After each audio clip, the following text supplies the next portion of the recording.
2018년 한국에 출간됐고 이제 중국의 작가 메이어가 쓴 걱정하지 마라 90%는 일어나지 않는다라는 책이 있어요. 책 제목이 이래요. 걱정하지 마라 90%는 일어나지 않는다. 제목에서 이 책 내용의 전부를 알 수 있어요. 그렇죠? 서문에 이런 내용이 나옵니다. 지금 당신이 걱정하는 일들은 절대 일어나지 않는다. 아직 발생하지 않은 발생 가능성이 없는 일을 고민하지 마라. 당신이 가장 많이 생각하는 그 걱정의 진실을 파헤쳐보라 라고 이렇게 얘기를 합니다. 이어서 이런 내용이 나와요. 나는 정말 남들보다 뒤처진 걸까? 내가 성공하지 못하는 건 다 주변 탓이다. 그 일을 그때 했어야 했는데 내가 이런 말과 행동을 하면 남이 나를 어떻게 생각할까? 남들은 하는 것마다 잘 되고 또 운도 좋은 것 같은데 나는 왜 성과도 없는 것 같고 또 심지어 운도 따르지 않는 걸까? 막 이런 내용들을 서문에서 문제 제기를 합니다. 결국 이런 이 책이 얘기하고 있는 것은 간단해요. 수많은 걱정과 두려움 때문에 우리는 미래 그리고 나의 오늘의 현재를 나의 삶을 그냥 그르치고 보내고 나의 인생 자체를 힘들게 살아간다라는 이야기죠.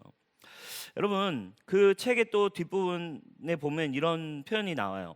사람이 부끄러워해야 할 것은 패배가 아닌 두려움이다. 두려움은 인류 최대의 적이다. 불안, 걱정, 질투, 분노, 위축 등은 모두 두려움의 표현이다. 두려움은 사람에게서 행복과 능력을 빼앗고 비겁하게 만든다. 그리고 사람은 두려움 때문에 실패하고 비천해진다. 두려움은 이 세상 어느 것보다도 두려운 존재다. 그리고 두려움을 극복하는 일은 모든 사람이 마주해야 할 중대한 문제다. 그러니까 진짜 이렇게 어떻게 보면 진짜 읽다 보면 신앙서적 같은 느낌이 많이 들어요. 두려움이 결국 네 인생의 가장 큰 적이다. 두려움을 네가 이기지 못하면 너는 너의 인생 아무것도 지금처럼 할 수 없는 삶을 계속 너는 살게 될 것이다.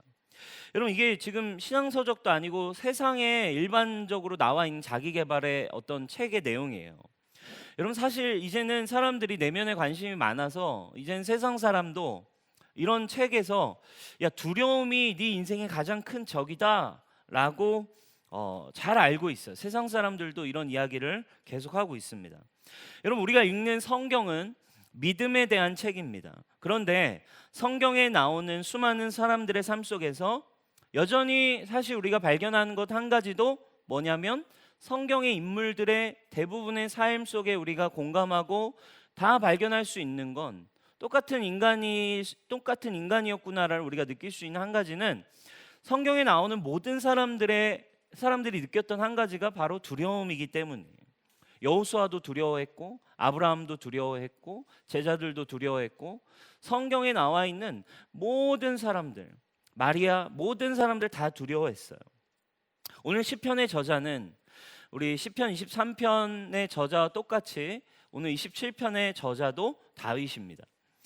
다윗 또한 지금 오늘 27편 우리가 읽었는데 엄청난 두려움이 찾아와 있는 것을 우리가 알 수 있어요. 이렇게 묘사합니다. 2절에 보면 이런 표현을 해요. 악인들이 내 살을 먹으려고 내게로 왔습니다. 그죠? 여러분 엄청난 표현 아닙니까? 악인들이 내 살을 뜯어 먹으려고 왔대요. 그죠? 얼마나 무서우면 쟤들이 나를 잡아먹고 살을 뜯어 먹기 위해 왔다라는 두려움을 가지고 있는 거죠. 그리고 3절에 보니까 군대가 나를 대적하여 진을 치고 있고 전쟁이 일어나서 나를 죽이려고 합니다. 정말 어려운 상황 아닙니까?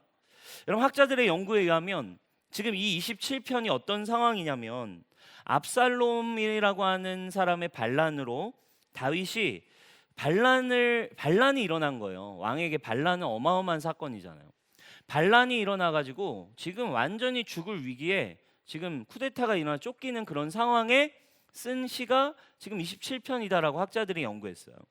근데 여러분 압살롬이 누구예요? 압살롬은 다윗의 아들이잖아요. 그죠?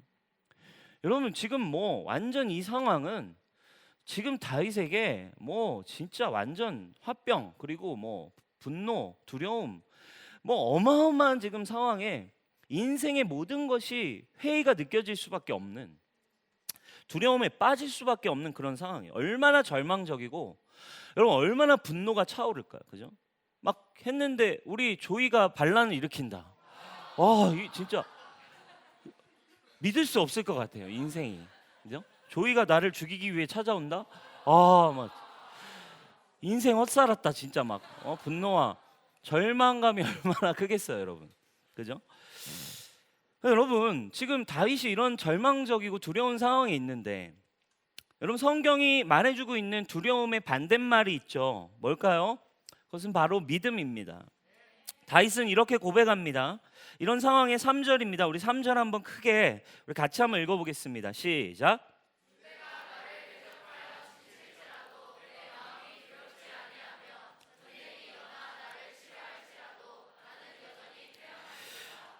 네, 놀라운 고백이에요. 군대가 둘러쌌지만 저는 두렵지 않습니다. 전쟁이 일어나려고 하지만 저는 여전히 태어납니다. 아무런 문제가 저에게 없이 저는 여전히 요동하지 않습니다. 여러분 다윗이 어떻게 이런 고백을 할까요? 이 두려움이라고 하는 문제, 이 두려움은 인생에 정말 우리를 날마다 우리를 무너뜨리고 어렵게 하는 문제이며 성경의 모든 인물은 다 두려움 가운데 있었지만 오늘 다윗은 분명하게 고백해요. 저는 정말 두렵지 않습니다. 근데 여러분 어떻게 이런 고백을 할까요? 1절을 한번 볼게요. 1절을 우리 같이 한번 읽어보겠습니다. 시작. 여호와는 나의 빛이요 나의 구원이시니 내가 누구를 두려워하리요. 네, 여기까지. 내가 누구를 두려워하리요 라고 나옵니다. 여호와는 나의 빛이요 나의 구원이시니 라고 하는데 영어 성경을 보면 The Lord is my light 라고 해요. 그렇죠? 여러분 어때요? 이게 지금 The Lord is 라고 시작하는 이 어떤 시의 어떤 동일한 어떤 문법 그리고 동일한 어떤 패턴 뭐랑 비슷해요? 여러분? The Lord is my shepherd. 지난주 23편과 똑같은 구조예요. 지난주 23편에 다윗이 고백했던 여호와는 나의 목자시니 라고 하는 이 어떤 어법과 동일한 어떤 구조를 지금 다윗이 사용하는 거예요. 그러니까 지난주엔 뭐라고 고백한 거예요? 여호와는 나의 목자시다. 근데 오늘은 또 분명한 신앙 고백 한 가지를 하고 있어요. 여호와는 나의 빛이시다. 여러분 굉장히 흔한 말 같지만 오늘 여러분 이 빛이시다라는 고백이 오늘 여러분의 지난주 나의 목자시다라는 고백처럼 빛이시다라는 고백이 오늘 여러분의 고백이 되기를 주님의 이름으로 축복합니다. 엄청난 고백을 하고 있어요. 23편의 고백처럼 우리의 신앙에 없어서는 안 될 한 가지의 명제 신앙 고백을 지금 우리에게 가르쳐주고 있어요. 그게 뭡니까? 여호와는 나의 목자시니 이것만큼이나 너무 중요한 한 가지의 고백, 신앙 고백을 우리에게 가르쳐주고 있는데 그게 뭐예요? 여호와가 나의 빛이시고 구원이셔서 중요한 게 이거예요. 내게 두려움이 없어졌다라는 거예요. 두려움. 여러분 두려움, 내게 부족함이 없습니다. 지난주 목자셔서 나는 이제 부족한 것이 없습니다라는 이 고백은 좀 어떻게 보면 좀 큰 의미의 포괄적인 의미를 담고 있다면 오늘 고백은 좀 더 디테일하고 구체적이에요. 한 가지를 다뤄요. 주님이 나의 빛이시기 때문에 부족함이 없다. 모든 걸 다 나는 가졌다라는 어떤 포괄적인 의미였다면 지난주는 지금 오늘 27편에선 한 가지를 고백해요. 한 가지. 그만큼 뭐예요? 두려움이 나에게 없어졌다. 여러분 왜 이 한 가지를 디테일하고 구체적으로 다윗이 고백할까요? 다윗에게도 그랬겠지만 모든 우리의 삶 가운데 우리가 사실 가장 힘들고 가장 어렵게 하고 있는 문제 중 하나는 바로 무엇이기 때문일까요? 두려움 때문이라는 거예요. 두려움이 그만큼 죄를 가지고 있는 우리 인간, 죽음을 맞이하게 된 인간에게 두려움은 가장 큰 적이에요. 이 책에서도 세상 사람도 우리의 인생의 가장 큰 적이 두려움입니다 라고 이야기할 만큼 두려움이 우리의 인생의 가장 큰 문제예요. 두려움이 사라진다. 그럼 정말 가능할까요? 두려움이 사라지는 거 정말 가능할까요, 여러분? 그게 가능하다면 정말 기쁜 소식이겠죠. 그게 가능하다면 그거야말로 정말 기쁜 소식이고 그거야말로 여러분 복음 아니겠습니까? 사랑하는 여러분, 그러면 오늘 여러분 우리가 이 지난주 정말 주님이 나의 선한 목자시다라는 고백 앞에 우리가 섰던 것처럼 오늘 우리도 한번 부딪혀 봐야 돼요. 정말 여러분들의 신앙 고백이 어떠십니까? 예수님을 믿고 정말 여러분 마음에 두려움이 사라지셨나요? 아까 이야기했던 책처럼 90%는 일어나지 않아 라는 책을 읽는다고, 그냥 이 시편의 27편을 그냥 읽는다고 날마다 일상 속에 찾아오는 두려움이 정말 사라질까요, 여러분? 여러분, 이 문제는 오늘 이 17편 앞에 그냥 읽고 넘어가는 게 아니라 정말 우리가 오늘 하나님 앞에 주님 이 1절의 고백이 여호와는 나의 빛이시고 구원이셔서 내게 이제 더 이상 두려움이 없습니다 라는 고백이 저와 여러분들의 고백, 이 기쁜 소식을 누리는 저와 여러분이 되기를 주님의 이름으로 축복합니다. 두려움이 사라질 수 있다면 이거야말로 여러분 기쁜 소식입니다. 할렐루야. 그죠? 누가복음 8장에 보면 제자들이 예수님과 배를 타고 가다가 광풍이 왔어요. 폭풍이 몰아쳐서 배가 이제 뒤집어지게 될 상황이 왔습니다. 물이 막 배에 가득 차서 위태한 상황이 왔어요. 거의 지금 죽을 위기를 느꼈던 것 같습니다. 그때 제자들이 이렇게 고백해요. 누가복음 8장 24절입니다. 제자들이 나와 깨어 이르되 주여 주여 우리가 죽겠나이다, 이렇게 고백해요. 그리고는 예수님이 주무시다가 벼랑간 일어나서는 바다를 꾸짖죠. 풍랑아 잠잠하라 라고 꾸짖으시니까 갑자기 파도가, 이 풍랑이 폭풍우가 진짜 갑자기 멈춰버렸어요. 그리고는 예수님이 이제 제자들을 갑자기 이제 또 꾸짖는 장면이 나오잖아요.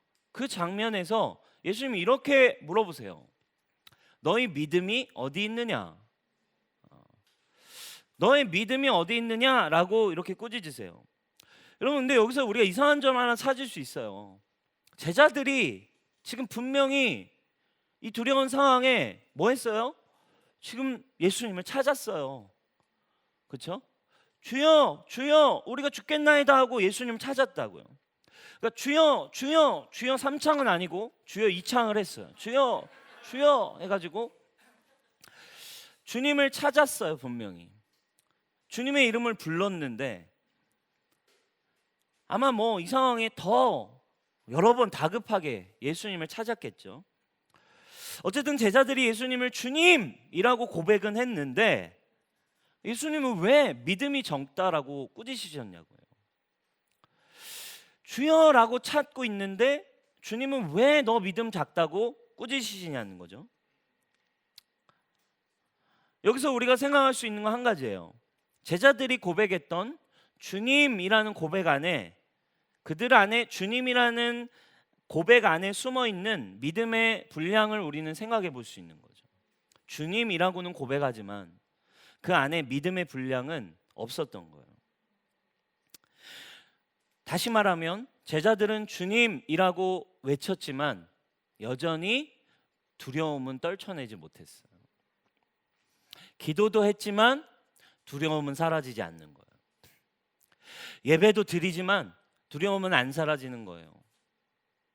말씀도 있지만 두려움은 안 사라지는 거예요. 사역도 하고 있지만 염려와 고민을 해결하는 방법이 자기에게 없는 거예요. 그러니까 점점 짐을 짊어지기 시작해요. 스트레스를 짊어지고 율법을 짊어지고 마음이 점점 곤고해져 가고 마음이 고장 나가기 시작합니다. 여러분, 우리도 주님하고 부르지만 여전히 두려움과 염려를 떨쳐내기 어려운 때가 많은 게 어떻게 보면 오늘 우리가 나누기 원하는 너무나 보편적인 신앙의 딜레마예요. 그래서 주님은 그걸 지금 지적하시는 거예요. 니네 왜 주여라고 부르면서도 왜 두려워하고 있니? 이거에 주님은 좀 화가 나신 거예요. 나를 지금 주님이라고 부르는데 왜 두려워하고 있어? 너의 믿음은 도대체 어디 있냐? 아까 얘기했어요. 두려움의 반대말은 여러분 믿음이라고.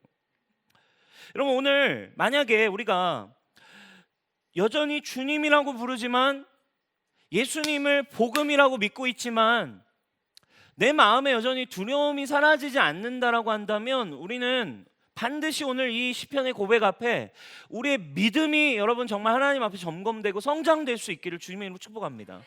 그게 안 되면 소용이 없기 때문에 그래요. 결국 두려움은 죄로 인해 왔어요. 그렇죠? 아담과 하와가 두려움이라는 게 없었어요. 근데 여러분 죄를 짓고 죽게 된 순간 아담과 하와가 주님을 피해서 숨어버립니다. 하나님이 야 니네 왜 숨어있냐? 왜 이렇게 힘들어하고 있어? 라고 할 때 그들이 이야기하죠. 창세기 3장 9절인가요? 하나님을 피하여 제가 두려워하여 숨었나이다. 두려움이라고 하는 단어가 처음으로 성경에 등장해요. 언제 찾아온 거예요? 죽음이 찾아온 인간에게 찾아온 이 감정, 내면의 상태가 바로 두려움이에요. 결국 여러분 우리의 존재 안에 존재론적으로 두려움은 죄와 사망이 주는 정서이며 가장 중요한 공격인데 두려움으로 말미암아 모든 것이 다 파생되죠. 여러분 모든 염려, 불안, 스트레스, 분노 모든 것이 두려움에서 파생돼서 시작되는데 결국 우리가 예수님을 믿는다라고 할 때 이곳에 와서 여러분들이 예수님을 알아갈 때 오늘 여호와는 나의 빛이시니 내가 이 두려움의 문제가 해결됐습니다. 이것이 여러분들의 고백이 될 수 없으면 계속 우리의 믿음이 어디에 있는지 모르는 채 방황하고 힘들어하고 예수님은 예수님이고 내 힘든 문제는 힘든 문제 따로 살게 된다는 오늘 여러분들의 고백이 그 고백이 되어야 해요. 여러분 오늘 근데 다윗은 분명하게 고백합니다. 그가 누구이기에 우리 25절 한번 볼게요. 예수님이 풍랑을 잠잠케 하자 제자들이 이렇게 고백합니다. 우리 한번 같이 보도록 하겠습니다. 읽어볼게요. 시작.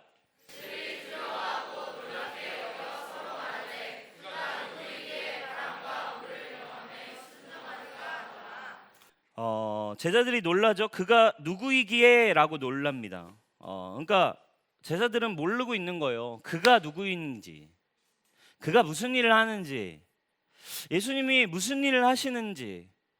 그러니까 여러분 그분은 우리 안에서 죄와 사망과 모든 두려움을 비추시고 바꾸시고 새롭게 하시는 분임을 여러분 고백할 수 있는 여러분 되기를 주님의 이름 축복합니다. 아멘. 오늘 다윗은 분명히 고백합니다. 그가 누구인지를 다윗은 분명히 고백해요. 그가 누구이기에 이런 문제를 해결하시지? 제자들은 몰랐지만 다윗은 오늘 분명하게 고백해요. 여호와는 나의 빛이시니 나는 두렵지 않습니다. 사랑하는 여러분, 하나님이 정말 빛이심을 여러분 정말 여러분들의 내면과 마음 가운데 날마다 경험하고 있나요? 성경이 보여준 구도가 있어요. 빛이시기 때문에 두려움이 사라진다. 이게 굉장히 중요해요. 오늘 다윗의 고백은 단순하지만 굉장히 중요한 복음의 본질을 담고 있어요. 빛이셔서 두려움이 사라졌습니다. 성경이 보여준 구도가 있죠. 하나님은 빛이세요. 그리고 죄는 어두움이에요. 그렇죠? 빛과 어두움의 구도가 언제나 성경에 등장합니다. 생명과 사망, 빛과 어두움. 어두움은 결국 뭐예요? 죄악이죠. 죽음입니다. 그 죄악과 어두움을 대변하는 빛의 반대말이 그래 사실은 두려움인 거예요. 어둠은 결국 두려움인데 그래서 빛이라고 하면 우리가 좀 추상적이고 문학적인 것으로 생각하지만 오늘 본문은 분명하게 우리에게 알려주고 있습니다. 빛이신 하나님이 분명하게 내 안에 계시면 우리에게 어두움, 우리에게 두려움이 사라져야만 한다라는 것입니다. 아멘. 아주 실제적인 고백입니다. 여러분 어두움이라는 건 여러분 과학적으로 얘기하잖아요. 실체가 아니잖아요. 그죠? 어두움이라고 하는 실체는 없어요. 뭐예요? 빛의 부재입니다. 두려움도 사실은 실체가 아닙니다. 두려움도 실체가 아니라 뭐의 부재일 뿐입니까? 믿음의 부재일 뿐입니다. 두려움도 실체가 아닙니다. 뭐의 부재일 뿐입니까? 하나님의 임재의 부재일 뿐입니다. 하나님이 계시지 않은 상태의 현상일 뿐이라는 것입니다. 어둠이 여러분 두려움이 여러분들의 실체가 되지 아니하고 여러분 뭐예요? 그래서 불을 켜면 어둠은 그냥 사라지듯 믿음이 임하면 하나님이 임재하시면 예수님 우리 안에 들어오심이 믿어지면 어둠은 떠나가야 합니다. 그리고 어둠은 떠나갔음을 여러분 믿음으로 고백하는 그 진리 위에 당당히 쓰시는 것이 우리의 믿음 생활이라고 하는 거예요. 다윗은 그가 살아온 인생 가운데, 다윗은 그의 인생 가운데 두려움이 얼마나 많았겠습니까? 우리랑 똑같은, 그리고 어쩌면 우리보다 더 특별하고 좀 험난한 인생을 산 다윗의 삶 가운데 그는 너무나 많은 위협과 너무나 많은 위기와 너무나 많은 두려움 가운데 다윗은 이걸 날마다 경험했어요. 다른 막 뭔가를 추구해봐도, 뭔가를 열심히 해봐도 내 안에 두려움, 내 안에 염려, 내 안에 근심, 내 안에 죄악, 내 안에 문제, 내 안에 막 마음 안에서의 이 평안이 없는 상태, 불편함, 이게 사라지지 않는데 빛이시고 생명이시고 구원이신 하나님이 내 안에 거할 때 다윗은 경험한 거예요. 그 두려움이 사라지는 걸 경험했습니다. 그거를 언제나 다윗이 경험한 거예요. 혼자 양을 칠 때, 혼자 외로움의 시간 가운데, 사자나 곰이 나를 위협해오는 막 그 힘든 순간 가운데, 모든 순간 속에서 다른 어떤 것이 나를 건지고, 다른 어떤 것이 나를 채우고, 다른 어떤 것이 내 이 외로움과 이 처절한 내 마음의 이 상태를 채우는 게 아니라 결국 모든 순간 하나님만이 내 마음에 평강을 주시고 하나님만이 나를 이 두려움에서 건지신다라는 것을 다윗은 평생의 시간 가운데 경험했어요. 압살롬이 아들이 이 압살롬, 그죠? 이 압살롬 같은 압살롬, 그죠? 이 압살롬이 약간 욕하는 것 같죠? 예. 이런 압살롬이 반역을 했을 때 다윗이요 이미 나이가 좀 들었을 때예요. 그렇죠? 나이가 이미 지긋이 들었을 때예요. 그런데 여러분 다윗이 이 시편을, 이 고백을 하는 것은 너무 중요한 고백이에요. 지나온 시간, 살아온 인생 가운데 다윗은 분명하게 하나님과의 관계 안에 경험한 것이 분명히 있었습니다. 뭐예요? 첫째, 두려움은 언제나 나를 공격한다는 거. 잠깐 해결된다고 사라지는 게 아니라 또 문제 가운데, 또 새로운 상황에, 또 새로운 문제에, 또 그 다음 상황에, 또 새로운 사람을 만날 때, 또 새로운 사업을 할 때, 또 새로운 직장을 갈 때, 또 새로운 사역에 몰입될 때 두려움은 언제나 매일 나에게 찾아온다라는 걸 경험했겠죠. 날마다. 그러나 다윗은 또 분명히 경험했습니다. 둘째 뭐예요? 그 두려움의 순간마다 빛이 내 안에 비추어질 때, 여호와의 빛이 내 안에 임해올 때, 다른 어떤 것이 아니라 어떤 것으로도 채워지지 않고 어떤 것으로도 해결되지 않는 그 내면의 두려움이 오직 하나님의 빛이 비추어질 때, 불이 켜질 때 어둠이 사라지고 두려움이 내몰려진 것을 다윗은 분명히 경험했던 거예요. 하나님이 내 안에 들어오시고 빛을 비추는 것, 그것이 내 안에 두려움을 내쫓는 방법, 그것이 진리임을 여러분 깨달았더라는 거예요.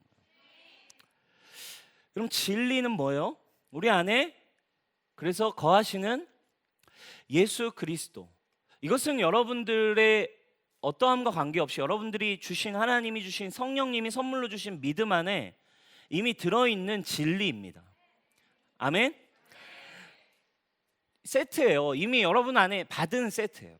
우리가 예수 그리스도를 믿는다라고 성령이 우리에게 믿음을 주셔서 우리가 믿음을 고백하고 예수 그리스도를 주라 시인하면 그분은 다른 곳에 계신 게 아니라 어디 계신 거예요? 우리 안에 거하신다라고 말씀하셨어요.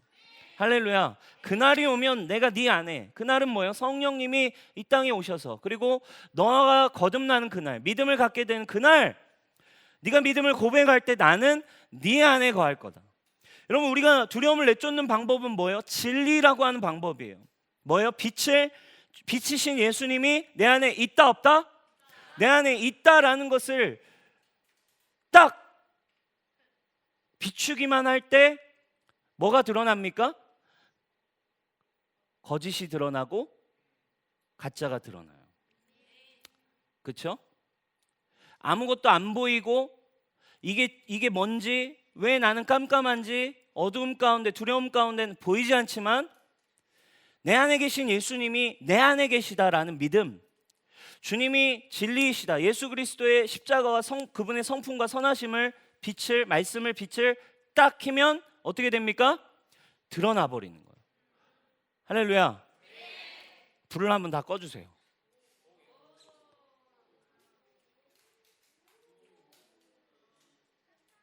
다 꺼주세요.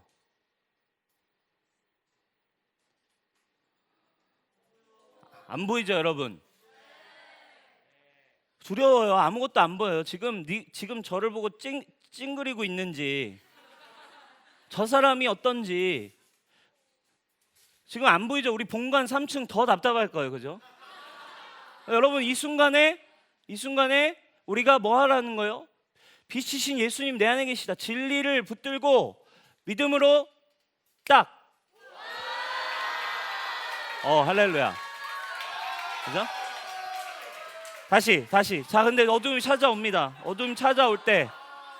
어둠이 찾아왔지만 다시 우리 안에 거하시는 예수 그리스도, 그 빛, 온전한 하나님의 진리, 빛을, 내 마음에 불을 딱, 할렐루야, 키면 보여요. 웃고 있구나. 주님이 날 사랑하시는구나. 이 문제가 아니구나. 할렐루야. 그러나 또 새로운 환경에 가면 또 불이 꺼지죠. 마음의 두려움은 또 찾아옵니다. 서서히 어두워져요. 주님 힘들어요. 주님 외로워요. 주님 아무것도 보이지 않아요. 주님 지금 할 수 있는 게 아무것도 없습니다. 그럴 때 여러분 뭘 해야 되는 거예요? 다윗은 힘들었어요. 혼자 외로웠고 혼자 힘들었고 수많은 인생 가운데 어려움이 있었지만 그 순간마다 다윗이 경험한 한 가지가 있었대요. 그게 뭐래요? 믿음으로 빛을 비출 때, 하나님의 빛이 내 마음 안에 들어올 때 다른 것으로는 해결되지 않는데 이 두려움이 주님의 빛이 내 안에 비출 때 사라짐을 다윗은 경험을 분명히 했던 거예요. 이것만큼 파워풀한 고백이 어디 있겠습니까? 이것만큼 우리의 인생을 이끌어가는 힘이 어디에 있냐고요. 여러분 어떻게 살아가고 계세요? 주여 주여 라고 고백하지만 주여 주여 우리가 죽겠나이다 라고 여기 와서 기도도 하고 여기 와서 예배도 드리고 말씀 묵상도 하지만 주여라고 고백하지만 여전히 우리의 마음이 어두워지고 여전히 두려움 가운데 여러분들이 거하고 계시진 않으세요? 진짜 여러분 안에 두려움을 내어 쫓으시고 빛을 비추시는 빛이신 예수 그리스도가 여러분들 안에 날마다 빛을 비추는, 날마다 진리의 불을 켜는 믿음이 가장 파워풀한 복음이라 이 말입니다.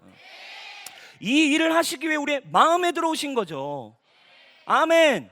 이 마음의 두려움을, 죄의 문제를 완전히 해결하신 예수 그리스도시니까 어떻게 살아가냐고요. 이게 안 되니까 신앙은 신앙이고 종교가 되고 내 삶은 내가 해결하고 살아가는 거예요. 여전히 외롭고 여전히 힘들고 여전히 고독하고 여전히 분노하고. 사랑하는 여러분, 오늘 이 다윗은 이것을 분명히 알고 있었어요. 분명하게 불을 켜는 방법. 그래서 다윗은 오직 한 가지의 일에 집중했습니다. 뭐예요? 그분의 빛을 비추는 거. 그것을 다윗이 4절에 이렇게 표현해요. 아름다움이라고 표현합니다. 우리 같이 읽어봅시다. 시작. 내가 여호와께 바라는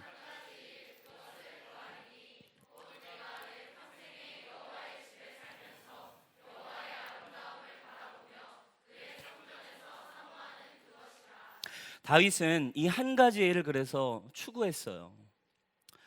빛을 비추는 거, 그리고 그 빛의 아름다움을 발견하고 살아가는 거. 아까 얘기했어요. 어두움은 빛이 없음이라고 했어요. 다시 말하면 어두움은 빛이 없는 상태. 그래서 내 안에 두려움이라는 건 내 안에 예수님이 느껴지지 않고 진리가 내 안에 사라질 때예요. 진리가 없으니까 두려워요. 두려움은 다시 말하면 내 안에 예수 그리스도를 믿는 믿음이 없다라고 느껴질 때. 요한복음 1장에 복음은 우리에게 설명해요. 복음이 이 땅에 오실 때의 의도와 목적 자체를 이렇게 얘기하세요. 빛이 어두움의 빛이 돼 어둠이 깨닫지 못하더라.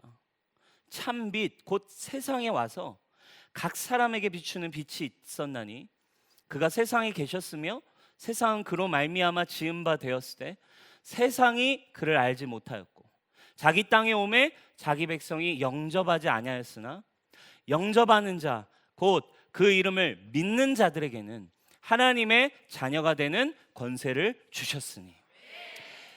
영접하는 자, 그 믿음을 고백하는 자들의 마음 안에 빛이신 그분이 거하셔서 이제 그 빛을 날마다 비추시는 그 하나님의 자녀되는 은혜와 권세를 여러분들에게 허락하신 줄 믿으시길 바랍니다. 두려울 수밖에 없는 우리에게, 혼자 힘들어할 수밖에 없는 우리를 너무 잘하셔서, 여러분, 숨어있는 아담에게 먼저 찾아오신 분이 하나님이셨어요. 창조주이신 그분이 찾아가시다니요. 아담아 어디에 있니? 왜 두려워하고 있니? 여러분, 우리 두려워하고 있는 이 땅 어두움 가운데 있는 우리에게 그분이 찾아오셔서 이제 내가 네 안에 들어가서 너 네 안에 그 두려움을 내가 이제 비추기 원해. 새롭게 하기 원해. 우리에게 필요한 한 가지가 있어요. 빛 대신 예수님, 진리의 예수님의 빛이 그냥 내 안에 거하시는 그분의 빛을 믿음으로 켜는 것뿐입니다. 할렐루야. 그때 어떤 일이 일어날까요? 요한 1서 4장 18절입니다.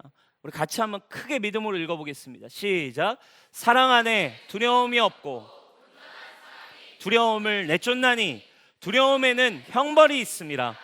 두려워하는 자는 사랑 안에서 온전히 이루지 못하느니라. 여전히 두려워하는 자는 사랑 안에서 온전히 이루어지지 못하였대요. 가장 아름다운 게 뭘까요? 여러분, 가장 아름다운 게 뭘까요? 사랑이죠. 다윗은 한 가지의 일을 구했대요. 그 빛을 구했는데 아름다움이라는 표현을 쓰는 거예요. 왜? 다윗은 그 하나님의 선하심과 인자하심과 빛이신 그분 안에 있는 그분을 구하면 구할수록 사랑 자체이신 그분을 발견한 거예요. 그분을 구할수록 아름답다라고 고백하는 이유는 그분이 사랑 자체이셔서, 이 세상에 가장 아름다운 게 사랑이기 때문에 그분은 사랑이시고 그분을 그래서 구할수록, 그 빛을 켜는 일을 하면 할수록 사랑을 경험해요. 그리고 그 사랑이 내 안에 경험되기 시작하면 그분의 진리, 언제나 변함없이 믿음을 킬 때마다 나의 어떠함과 관계없이 빛을 비추시는 그분의 진리와 사랑 안에 두려움이 내어 쫓기게 되는 거예요.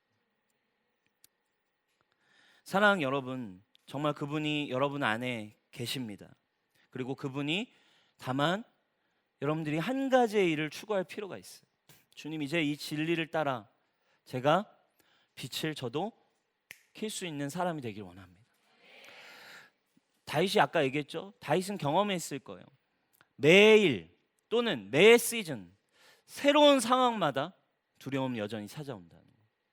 그러나 그때마다 빛을 비출 때 두려움은 정말 사라진다라는 거예요. 이것이 여러분들의 무기가 되길 축복합니다. 그분의 사랑, 그분의 아름다움이 정말 여러분들에게 비춰질 때 두려움은 사라집니다. 이 사랑과 빛을 어떻게 여러분 날마다 한 가지 일을 추구하며 경험할까요? 하나님이 빛이세요. 그 빛에 대한 주체는 하나님이세요. 그분이 비추시는 거예요. 그렇죠? 빛의 주체, 빛을 발하시는 분은 하나님이세요. 그죠? 그분이 빛을 비추어 주셔야 돼요. 그럼 그분이 주체이신 그분의 빛이 내 안에 어떻게 비추어지냐는 거예요. 비춰주세요 하면 비춰주나요? 그러니까 성경의 빛이라고 할 때 언제나 주체는 하나님 자신이세요. 근데 또 다른 성경에 보면 빛을 비추는 또 다른 인격, 또 다른 주체가 하나가 등장해요. 그게 누구냐면 바로 말씀이에요. 시편 119편 105절입니다. 빛을 스스로 비추는 주체가 하나님 말고 또 하나가 등장하는데 그게 뭐예요? 말씀이래요. 주의 말씀은 내 발의 등이요 내 길의 빛이십니다. 어둡고 공허한 때에 하나님의 말씀이 있었으니 빛이 있으라 하매 빛이 생기는. 왜? 말씀 자체가 빛을 비추는 또 하나의 주체. 왜? 말씀이 곧 하나님이시기 때문입니다. 아멘. 여러분, 이 빛을 비추는 것의 적용은 뭐예요? 그러면 결과적으로 적용. 우리가 날마다 빛을 구하기 위해 첫 번째로 여러분 해야 될 작업은 뭐예요? 빛을 비추는 작업. 그 빛의 주체를 갖고 있는 또 하나의 인격, 바로 말씀이에요. 말씀이 여러분들의 마음과 심령 안에, 영혼 안에 들어올 때 그것 자체가 진리이며 그 말씀이 빛을 비추는 일이 됩니다. 할렐루야. 시편 119편 9절 말씀, 청년이 무엇으로 그의 행실을 깨끗하게 하리이까? 주의 말씀만 지킬 따름이니. 여러분, 정말 이 시대, 여러분 이때 뭐가 그렇게 악해서 이런 고백을 했을까요? 청년들이. 여러분, 지금만큼이나 청년들이, 지금 시대만큼이나 청년이 자신의 마음과 육신을 지키기 어려운 때가 있을까요? 지금의 시대만큼 우리의 마음에 두려움을 주는 시대가 있을까요? 근데 여러분, 그 시대에도 청년들이 고민했대요. 청년이 어떻게 그의 행실을 지키고 두렵지 않게 살며 깨끗하게 살아가겠습니까? 한 가지 일밖에 없대요. 주의 말씀만 추구하고 주의 말씀을 지킬 따름이에요. 내가 주께 범죄하지 아니하려 하여 주의 말씀을 내 마음에 두었나이다. 범죄는 여러분, 주님을, 죄를 짓는 행위도 있지만 기본적으로 두려워하는 것 자체도 주님 앞에 죄인 거 아세요? 두려움을 계속 방치하고 불신하는 것 자체도 믿음 없음이라고 예수님 제자들에게 꾸짖으셨잖아요. 여러분, 마음의 빛을 비추는, 여러분, 말씀이 여러분들의 빛이 되는 은혜가 여러분들에게 있기를 주님의 이름으로 축복합니다. 적용은, 그래서 여러분들의 큐티가, 여러분들의 말씀이 하루하루 정말 여러분들의 내면을 비추고 빛을 킬 수 있는 실제가 되기를 주님의 이름으로 축복합니다. 우리에게 필요한 한 가지가 있어요. 그분의 아름다움을 경험하는 것입니다. 그분의 빛 가운데 교제하는 거예요. 말씀 속에서, 그리고 깊은 예배 속에서. 여러분 안에 정말 이 한 가지의 원띵, 주님, 내 마음의 두려움이 사라지도록, 주님, 내 마음에, 주님, 온전한 주님의 평강이, 진리의 빛이 켜지는 이 일이, 이 한 가지의 일이, 복음이 경험되는 일이 주님, 이 청년의 때에 우리에게 있게 하여 주십시오. 두려움 없이 사는 인생이 되게 하여 주십시오. 우리 함께 기도했으면 좋겠습니다. 찬양팀 나와주세요.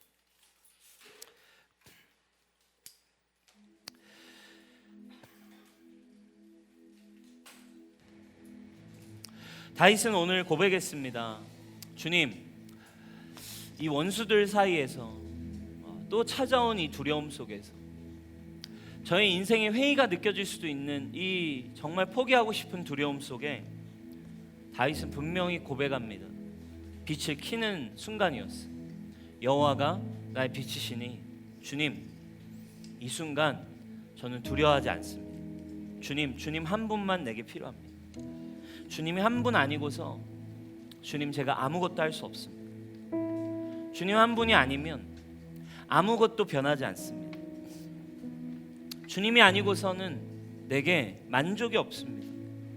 원수들 가운데에도 주님 순간순간 찾아온 두려움 가운데 여러분, 진리의 불을 켤 수 있는 이 마음에 대한 이 복음 안에서의 실제적인 삶이 여러분들의 것이 되길 주님의 이름으로 축복해요. 우리 함께 찬양할까요?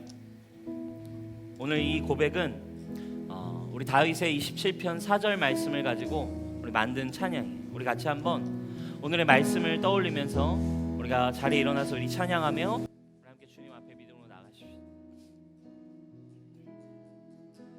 주님 앞에 간구에 섰다 한 가지, 그것을 구하리니 내일 생추전에 거룩한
함께 사는 것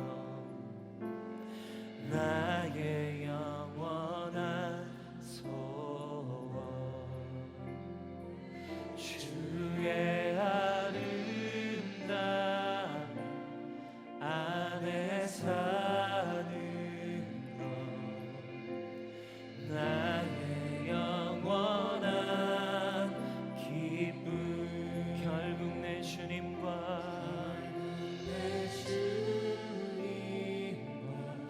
함께 사는 것 나의 영원한 소원 주의 아름다움 그 안에 사는 것 나의 영원한 기쁨 결국 내 주님과 함께 사는 것 나의 영원한 소원 주의 아름다움 안에